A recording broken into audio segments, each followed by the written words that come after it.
Pangrencana DPRD Bali makarya perda inisiatif indik geguat wisatawan rauh ke pura patut digelis kalaksanayang. Perda punika wantah dados penyayup mangda nenten kantos wenten perindikan sane presiden nyemerin wewidangan pura.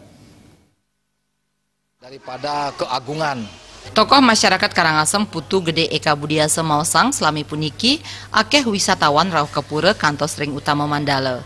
Sepatutnya nih wenten watesan sanetinas, yening prade wenten wisatawan rauh ring pura, mangde kaicen rauh ring Jawa Tengah Kemanten.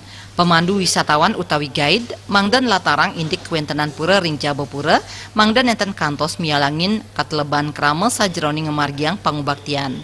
Mepaiketan sareng rancangan inisiatif perda saking DPRD Bali, indik geguat majeng wisatawan yening rauh ring pura menjanten dahat becik pinake payung hukum.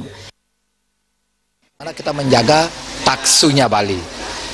Pura adalah salah satu simbol daripada keagungan yang maha kuasa, yang memang kita pakai pusat untuk berkomunikasi dengan beliau sesuai dengan keyakinan kita. Nah, bagaimana akhirnya spiritual kita, konsentrasi kita, kalau di tengah-tengah kekusukan kita ngaturang bakti, itu ada wisatawan yang saling dengan santai berjalan, yang saling dengan lemah lembutnya, lenggak-lenggoknya melihat dan memperhatikan kita sebagai tontonan.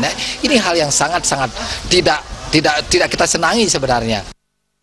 Rancangan perda inisiatif Dewan indik watesan wisatawan rikalaning rauh ke pura wiwilan ipun wantah sangkaning wenten wisatawan sane kejan tenang kantos munggah ring silih tungil pelinggih ring Nusa Penida. Suparyana, Bali TV.